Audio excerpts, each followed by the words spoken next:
అలానే మేము ఇప్పుడు స్కిన్ గ్లో అవ్వాలని అందరూ క్యారెట్స్, బీట్రూట్స్ జ్యూసెస్ చేసుకొని తాగేస్తూ ఉంటారు. నిజంగానే వాటి వల్ల న్యాచురల్గా గ్లో వస్తుందా? సో డెఫినెట్గా గ్లో అనేది న్యాచురల్గా దొరికిన ప్రొడక్ట్స్తో వస్తుందండి, నో డౌట్ ఇన్ దట్. కానీ అదే పనిగా మనకి బీట్రూట్స్ కానీ క్యారెట్స్ కానీ ఎక్కువ క్వాంటిటీలో మనం తీసుకున్నట్టయితే బీటా అందులో మనకి ఎల్లోయిష్ కెరటనాయిడ్స్ అంటారు, అవి ఎక్కువగా ఎక్కువగా అబ్జర్వ్ అయిపోయి కొంతమందికి ఎల్లోయిష్ షేడ్ వచ్చేస్తుంది. సో అరచేతి ఇవన్నీ ఎల్లోగా అయిపోవడం, ఫేస్ అంతా ఎల్లోగా అయిపోవడం జరుగుతూ ఉంటుంది. సో అట్లా ఎక్కువ మోతాదులో ఏదే తీసుకోవడం మంచిది కాదు. బట్ డెఫినెట్గా any fresh fruits, not only carrots and beetroots, any ఫ్రెష్గా తయారు చేసిన fruits, they're always vegetables, they're good for skin.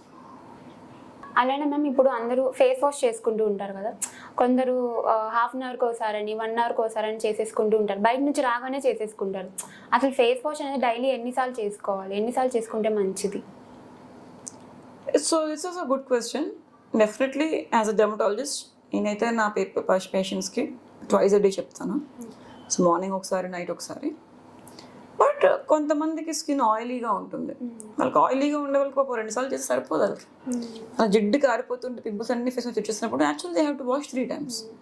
But కడిగేటప్పుడు కూడా మనకి బాగా నురగ వచ్చేసేటట్టుగా ఉన్న ఫేస్ వాష్లు తీసి మొహం అంతా పూసేసుకొని రుద్దేస్తుంటే నాట్ సేఫ్ అనమాట, not good for skin. Gentle cleansing is important. ఒకవేళ 3 times 4 times చేసుకునే హ్యాబిట్ ఉండే వాళ్ళకి చేసుకోవచ్చు, బట్ మైల్డ్ క్లెన్జింగ్ వచ్చితే చేసుకోవాలన్నమాట. But otherwise 2 times or 3 times the best for skin.